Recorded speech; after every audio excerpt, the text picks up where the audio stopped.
Dès l'âge de 7 ans, Tracy Reiner appelait Rob Reiner papa, avec la confiance non dissimulée et l'amour sincère d'une enfant qui avait enfin trouvé sa place.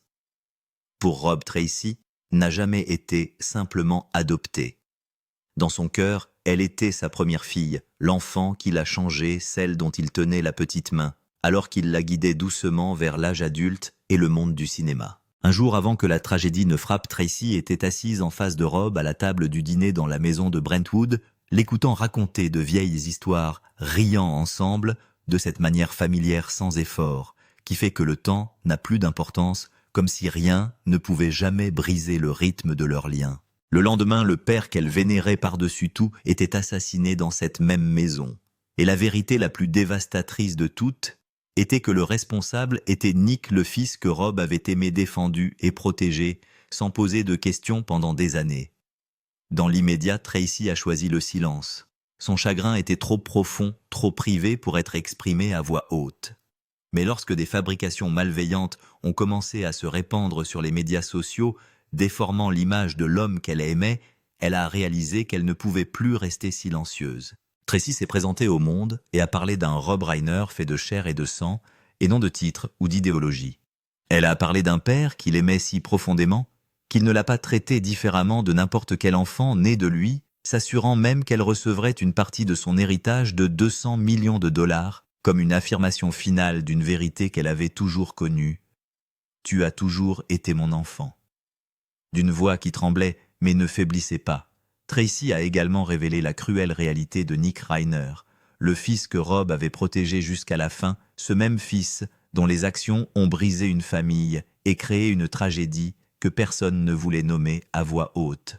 Après décembre 14, 2025, le jour où Rob Reiner et Michelle Singer Reiner ont été assassinés dans leur maison de Brentwood, Tracy a semblé tomber dans un vide sans fond. L'homme qu'il avait choisi en 1960 et 11, qui lui avait donné son nom et son amour, a disparu du monde du jour au lendemain. Dans ses premiers jours, elle a failli s'effondrer sous le poids de tout cela. Lorsqu'elle s'est enfin présentée à la presse, ses mots sont sortis fracturés et fragiles. « Je viens de la meilleure famille que j'ai jamais connue », a-t-elle chuchoté. « Je ne sais pas quoi dire d'autre, je suis en état de choc. Mais la douleur la plus profonde n'est pas seulement venue de la perte, elle est venue de ce qui a suivi. Ouvrir les médias sociaux est devenu un acte d'endurance.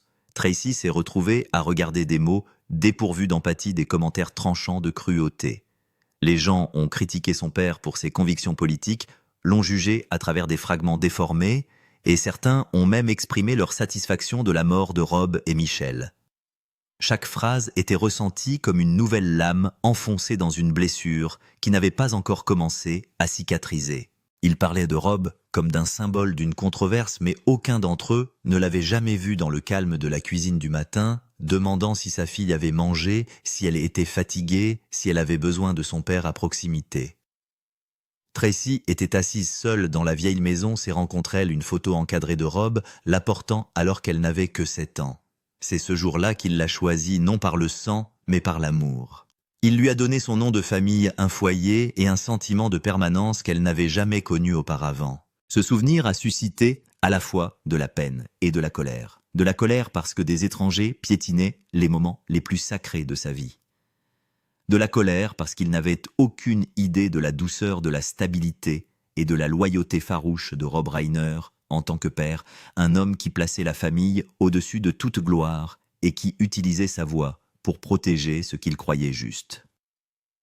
En fin de compte, Tracy a choisi de parler non pas pour se disputer, mais pour témoigner d'une vérité qui comptait plus que n'importe quel récit public. « Si les gens ne se souviennent de mon père qu'à travers la controverse, dit-elle en pleurant, alors laissez-moi vous dire encore une chose, mon père nous a aimés avec tout ce qu'il avait. Il ne s'agissait pas d'une défense, mais d'un témoignage prononcé par un enfant qui avait grandi enveloppé de patience, de protection et d'amour inconditionnel. » Pendant qu'elle parlait, chaque souvenir ramenait Tracy au début, au moment où une fillette de 7 ans a levé les yeux vers un homme qu'elle connaissait à peine qui s'est penché à sa hauteur et lui a souri.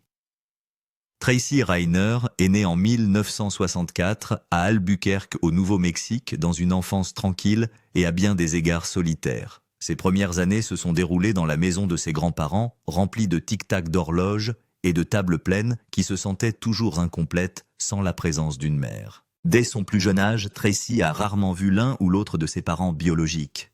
Penny Marshall travaillait sans relâche pour trouver sa place à Hollywood, partant tôt et rentrant tard. Tracy a grandi dans l'attente de la sonnerie du téléphone, attente de l'étreinte du week-end, attente de la promesse que sa mère serait bientôt à la maison. Chaque fois qu'elle demandait des nouvelles de son père, les adultes se taisaient. Elle a appris l'obéissance très tôt comme si elle craignait que trop demander ne fasse d'elle un fardeau. Tout a changé en 1960 et 11, lorsque Penny a épousé Rob Reiner. Pour Tracy, Rob est d'abord apparu comme un gentil étranger grand et à la voix douce, se penchant toujours pour rencontrer ses yeux lorsqu'il parlait. Quelques mois seulement après le mariage, le 10 avril, Rob a officiellement adopté Tracy à l'âge de 7 ans.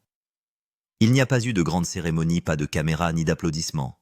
Mais pour Tracy, ce moment a eu le poids d'une vie entière. Lorsque Rob a signé les papiers d'adoption et qu'elle a pris le nom de famille Reiner Tracy, n'en a pas encore compris la signification juridique. Ce qu'elle a compris avec une clarté absolue, c'est le sentiment d'être choisie, d'être gardée. Rob a posé une main sur son épaule et lui a parlé doucement, comme si le moment lui-même était fragile. « À partir de maintenant, tu es ma fille et Tracy. Je serai toujours là pour toi. » Ces mots n'ont pas résonné fort, mais ils ont pris racine au plus profond du cœur d'une enfant qui avait toujours craint d'être laissée pour compte. À partir de ce jour, elle l'a appelé papa, sans hésiter. Pendant les 1970 ans, Tracy a grandi dans la famille Reiner Marshall à Los Angeles, entourée de rires, de scénarios de films et de conversations sans fin. Rob l'emmenait souvent sur le plateau de All in the Family, la laissant s'asseoir sur ses genoux entre les prises. Il plaisantait avec elle, mi-sérieux, mi-enjoué. « Tu vois, je joue Meathead, mais dans la vraie vie, je suis en fait très intelligent. » Tracy gloussait serrant sa main, se sentant complètement en sécurité au milieu des lumières vives et du bruit du monde des adultes. À la maison, Rob ne manquait jamais de prendre du temps pour elle. Il lui lisait des histoires à l'heure du coucher, écoutait patiemment ses récits scolaires décousus, et lui apprenait à lancer une balle de baseball dans le jardin, même lorsque la balle quittait à peine ses mains. Il se contentait de sourire et de lui dire « Ce n'est pas grave, tu apprends ». Cette patience a appris à Tracy que l'amour n'avait pas besoin d'être parfait. Il devait seulement rester. En grandissant, Tracy s'est rendu compte que Rob était bien plus que le mari de sa mère. Il était celui qui écoutait toutes les questions naïves, toutes les inquiétudes non exprimées. Un jour, alors qu'elle rentrait à la maison en larmes après avoir été taquinée à l'école, Rob s'est assise à côté d'elle en silence pendant un long moment, puis a dit « Tu n'as pas besoin d'être comme les autres, tu as juste besoin d'être Tracy ». Cette phrase est devenue un point d'ancrage qu'elle a porté avec elle pour le reste de sa vie. En 1980, Tracy étudiait au lycée français de Los Angeles et organisait le premier bal de l'école au Beverly Hills Hotel. Dans une salle pleine de lumières et d'excitation, Rob ne cherchait pas à attirer l'attention. Il est arrivé en avance, a ajusté sa robe, l'a étudiée pendant un long moment et a souri. « Je pense qu'aujourd'hui tu es la directrice », a-t-il dit. Pour Tracy, c'était une forme de reconnaissance silencieuse mais complète, la preuve qu'elle était prête à se lancer dans le monde. Lorsque Tracy a 17 ans, Rob et Penny divorcent. C'est la première grande fracture de son adolescence. Tracy est terrifiée certaine de perdre un autre père. Mais Rob n'est jamais parti. Il est resté exactement comme il l'avait promis, prouvant que l'amour choisi est souvent plus fort que l'amour hérité. Mais Rob n'a pas disparu. Il est venu la chercher tous les week-ends, l'a emmené manger une glace, a conduit lentement et lui a dit « Le divorce est une affaire d'adulte, pas la nôtre. Tu seras toujours ma fille. Rien ne peut changer cela. » Ces mots sont devenus le soutien qui a aidé Tracy à rester stable pendant les années turbulentes. Dans les années qui ont suivi, Tracy a commencé à faire du théâtre. Rob ne l'a ni forcé ni romancé le chemin à parcourir. Il s'est simplement tenu à ses côtés, l'a guidé lorsque c'était nécessaire et lui a fait entièrement confiance. Il a invité Tracy à apparaître dans de petits rôles de simples caméos. Dans 1987, lorsque Tracy est apparue dans The Princess Bride, Rob a souri doucement et a dit « Ma fille doit jouer dans un film de contes de fées ». Sur le plateau, Tracy a croisé le regard de Rob, non pas le regard d'un réalisateur vers un acteur, mais le regard d'un père qui regarde son enfant grandir. À ce moment-là, Tracy a compris que Rob Reiner n'avait jamais été qu'un père adoptif sur le papier. C'est lui qui l'a choisie, qui est resté avec elle et qui l'a aimée avec une persistance tranquille, un amour qui n'avait pas besoin de lien du sang, mais qui était suffisamment profond pour devenir une famille. Dans les années 1990, lorsque Tracy s'est mariée et a eu ses propres enfants, Rob Reiner a endossé le rôle de grand-père avec toute sa douceur naturelle. Il s'arrêtait souvent chez sa fille, lors d'après-midi tranquilles, retroussant ses manches pour tenir ses petits-enfants, en faisant les 100 pas, tout en les apaisant. « Viens ici avec grand-père. Grand-père est ici. » Sa voix était basse et lente, transportant un sentiment de paix difficile à nommer, rendant toute la maison plus calme. Rob aimait s'asseoir par terre pour jouer avec les petits-enfants, empiler des pièces de puzzle maladroites et rire lorsque la tour s'effondrait. Il leur racontait des histoires très ordinaires sur les tournages de films qui duraient jusqu'à minuit, sur les rires de Penny qui remplissait la cuisine, sur Tracy qui, petite fille, s'échappait de sa sieste pour le regarder écrire des scénarios. « Ta mère était très têtue à l'époque, dit-il, en se tournant vers Tracy avec un doux sourire, mais têtue d'une manière très aimable. Parfois Tracy se tenait silencieusement sur le seuil de la porte, regardant son père tenir ses petits-enfants, ressentant une chaleur mêlée à une oppression dans sa poitrine. La façon dont Rob essuyait la bouche d'un enfant, la façon dont il apaisait patiemment chaque sanglot lui rappelait les souvenirs qu'elle avait à l'âge de 7 ans. Lorsque Tracy était épuisée par les pleurs de ses enfants, Rob posait une main sur son épaule et lui disait lentement « Tu t'en sors très bien. Être mère n'exige pas la perfection, il suffit d'être présent. » Les soirs où les enfants dormaient, ils s'asseyaient tous les deux à la table de la cuisine, la lumière jaune se reflétant sur les rides du visage de Rob. Il a regardé Tracy pendant un long moment et lui a dit « Je suis fier de toi, tu as grandi fort gentil et aimant. Je te vois dans ta façon d'être une mère. » Tracy s'est penchée et l'a serré fort dans ses bras en chuchotant papa, sa voix tremblante mais certaine. Mais la chose la plus merveilleuse qui a fait que Tracy a toujours respecté Rob et s'est senti proche de lui, c'est que même après qu'il ait formé une nouvelle famille, il l'a toujours invité aux réunions de famille pour qu'ils puissent rester en contact. Juste après que Rob Reiner a épousé Michelle et a emménagé dans la maison de Brentwood dans 1989, Tracy a réalisé qu'elle n'était pas mise à l'écart comme elle l'avait craint discrètement, en tant qu'enfant dans une famille recomposée. Au contraire, elle était souvent invitée à rendre visite à dîner et à passer la nuit chez lui comme si la porte lui était toujours ouverte. La première fois qu'elle est entrée dans la nouvelle maison, Tracy se souvient que Rob lui a souri gentiment et lui a dit « Cette maison sera toujours ta maison ». Cette phrase a dissous toutes les distances en elle. Pour Tracy, Michelle n'était pas seulement la nouvelle femme de papa au sens froid du terme. Michelle demandait à Tracy ce qu'elle aimait manger, à quel horaire elle était habituée, et remarquait même les plus petits détails. Une fois, lorsque Tracy a mentionné en passant une soupe que Penny avait l'habitude de préparer, Michelle s'en est souvenue et l'a cuisinée le week-end suivant. Elle lui dit doucement « Ton père parle beaucoup de toi ». Tracy a compris que l'amour dans cette maison n'avait pas besoin de grands gestes, seulement de sincérité. Rob s'est tenu entre les deux femmes importantes de sa vie, essayant toujours de maintenir la paix. Il était fier de voir ses enfants réunis autour de la table, même s'ils ne partageaient pas tous la même lignée. Tracy se souvenait des soirées où Rob tenait Jake dans ses bras, regardait Romy jouer sur le sol et se tournait vers elle pour lui demander « Penses-tu que c'est amusant que notre maison soit aussi bruyante ?» Tracy a souri et acquiescé parce qu'elle avait vraiment l'impression d'être à sa place. Avec Romy, sa plus jeune sœur Tracy s'est rapidement rapprochée d'une manière très naturelle. La différence d'âge ne les éloigne pas. Au contraire, Tracy joue avec Romy comme deux amies. Elle invente des jeux, lit des histoires, chuchote des secrets de filles. Une fois, Romy a passé ses bras autour du cou de Tracy et lui a dit « C'est toi que j'aime le plus ». Tracy a ri, son cœur s'est adouci, sentant qu'elle n'avait pas seulement gagné une sœur, mais aussi un nouveau morceau d'enfance. Jake était différent, plus âgé et plus silencieux, mais il accueillait toujours Tracy avec chaleur et politesse. Chaque fois que Tracy venait, Jake courait ouvrir la porte devant les adultes en souriant et en disant « Tracy est là ». Il aimait lui montrer de nouvelles choses, lui raconter des histoires de l'école. Et Tracy a toujours senti chez Jake un profond besoin d'être reconnu, d'être vu.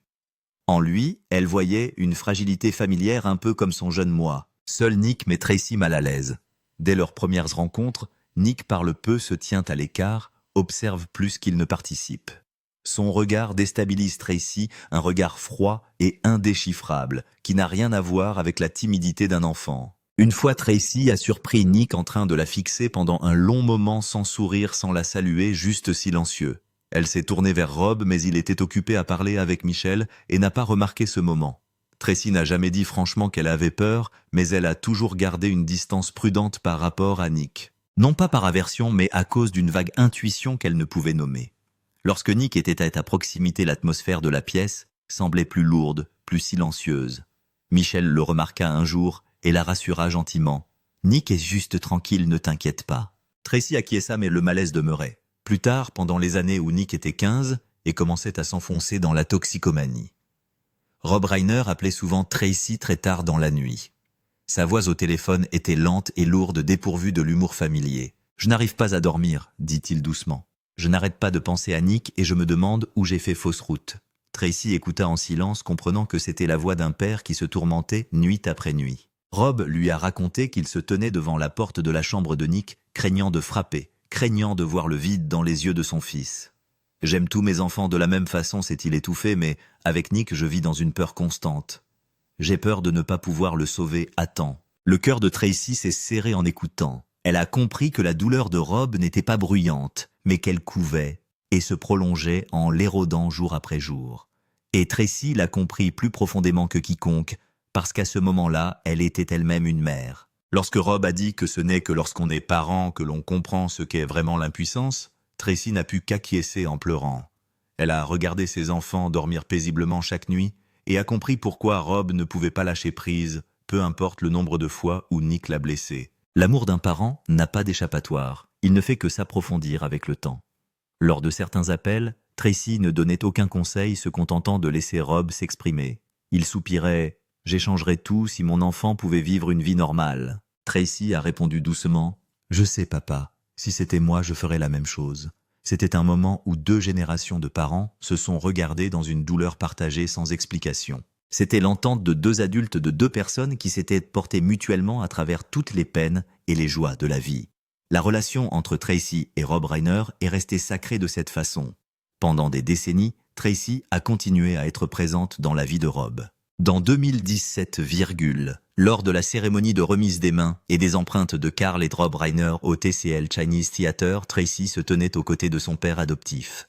Les yeux brillants, il la présentait. « Voici Tracy, ma fille, aînée, la plus grande joie de ma vie. » Elle lui a serré la main et lui a murmuré « Je t'aime papa. Merci de m'avoir choisi comme fille. » Dans les 2020, malgré des emplois du temps chargés remplis de projets de films et d'activisme social, Rob Reiner et Tracy ont gardé l'habitude de se rencontrer souvent. Ils aimaient prendre un café dans un établissement familier près de Brentwood, où Tracy venait à la maison pour passer du temps avec ses frères et ses sœurs.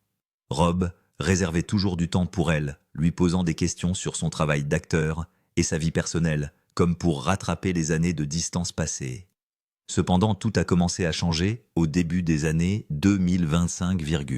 Un après-midi de janvier, Rob a demandé à Tracy de le rencontrer en privé dans un restaurant tranquille de Los Angeles. Il avait l'air plus sérieux que d'habitude, tenant son café sans le boire. Après une conversation décontractée, Rob l'a regardé directement et lui a dit « Tracy, je dois te faire part d'une décision très importante. » Rob a parlé sans hésiter. Il était en train de tout réorganiser pour l'avenir et il voulait diviser tous ses biens en 4 parts égales pour ses 4 enfants, Jake, Nick, Romy et Tracy.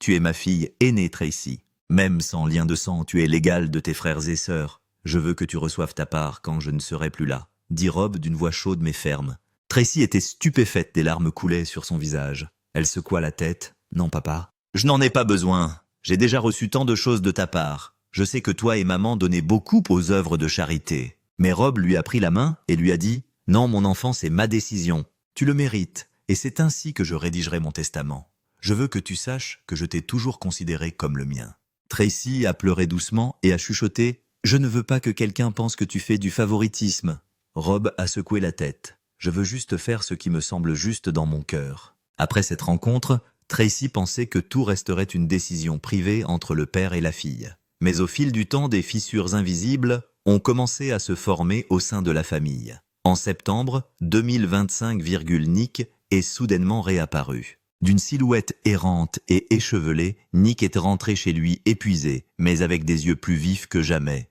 Au début, tout le monde était soulagé. Michel a serré son fils dans ses bras et a pleuré. Rob lui a tapoté l'épaule. « Tu es rentré à la maison, nous allons nous en sortir ensemble. » Quelques jours plus tard, Nick surprend par hasard une conversation entre Rob et un avocat au sujet du testament. Lorsqu'il apprend que les biens seront divisés en 4 parts égales dont Tracy, la demi-sœur dont il s'était toujours senti éloigné, Nick explose. Il entre en trombe dans la chambre de son père en criant « Pourquoi donnes-tu quoi que ce soit à Tracy? Elle n'est même pas ton enfant biologique. Je suis ton fils. J'ai besoin de cet argent pour reprendre ma vie en main. » Tracy est restée figée tandis que Rob regardait son fils avec plus de douleur que de colère. « Arrête !» Nick dit Rob d'une voix tremblante mais résolue. « C'est ma décision. » Mais ces mots n'ont fait qu'attiser le feu. Nick a laissé échapper un rire amer, les yeux remplis de ressentiment. Pour la première fois, Tracy a ressenti une véritable peur en voyant la haine grandir à l'intérieur de la maison, qui avait autrefois été appelée famille. Après cette explication, Nick a refusé d'écouter à casser des objets et est parti en furie. Lorsque Tracy a entendu Rob raconter l'histoire au téléphone, elle n'a pu que soupirer. « Papa, je te l'ai dit, je ne voulais pas causer d'ennui à la famille. » Rob l'a rassurée. « Ne t'inquiète pas, ma fille, je m'en occupe. » Après ce jour, Tracy a délibérément gardé ses distances pendant un certain temps. Elle a appelé Rob en s'étranglant. « Tu devrais peut-être le changer. Je n'ai besoin de rien. » Rob est resté silencieux un long moment avant de dire « Si je faisais ça, je trahirais l'amour que j'ai pour toi. » Elle n'avait jamais imaginé que la décision affectueuse de son père déclencherait involontairement une colère qui couvait depuis longtemps chez son jeune frère. Un jour seulement, avant la tragédie de décembre 2025, Tracy avait encore prévu de rencontrer Rob. Ils étaient assis l'un en face de l'autre dans la maison familière de Brentwood, parlant de choses insignifiantes, riant de vieux souvenirs, comme si le temps ne s'était jamais écoulé. Rob a raconté un souvenir stupide survenu dans les coulisses il y a plusieurs décennies.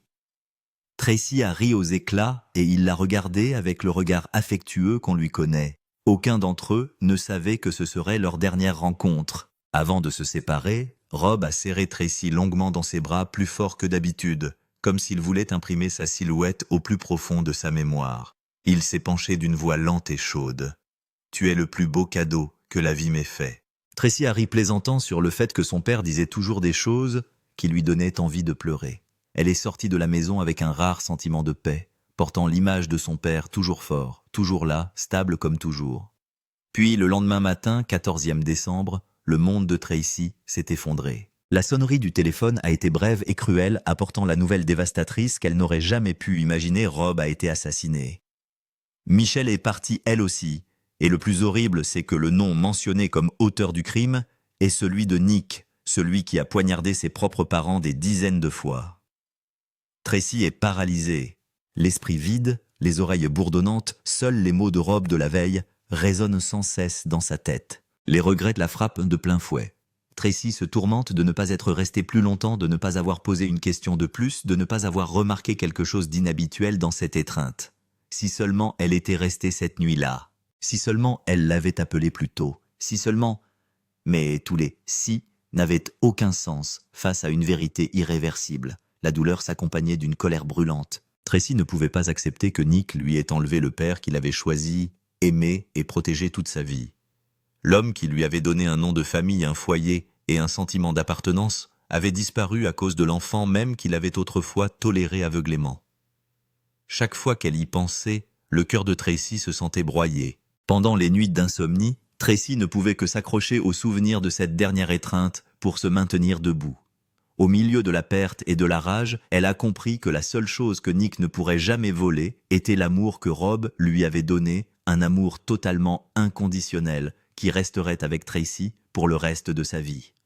Maintenant que Rob Reiner est parti, Tracy ressent toujours son amour comme quelque chose qui ne l'a jamais vraiment quitté. De la petite fille de 7 ans dans 1971, dont il a tenu la main en l'accueillant dans la famille, à la femme de 60 et 1 an dans 2025, Face à une perte irremplaçable, Tracy a toujours connu une vérité immuable.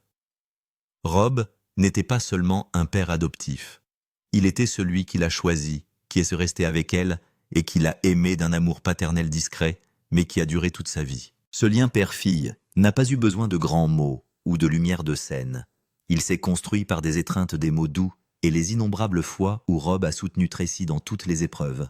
« Je viens de la meilleure famille que j'ai jamais connue », a dit un jour Tracy. Et dans cette famille, Rob Reiner sera toujours le père qui a fait d'une petite fille du Nouveau-Mexique sa propre princesse grâce à sa gentillesse, sa patience et son amour inconditionnel.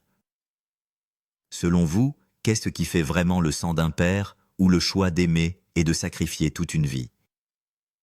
Laissez vos réflexions dans les commentaires ci-dessous. Si vous aimez les histoires émouvantes sur les liens familiaux et les vérités cachées derrière les projecteurs, n'oubliez pas de vous abonner et de suivre le site pour ne pas manquer les prochaines histoires.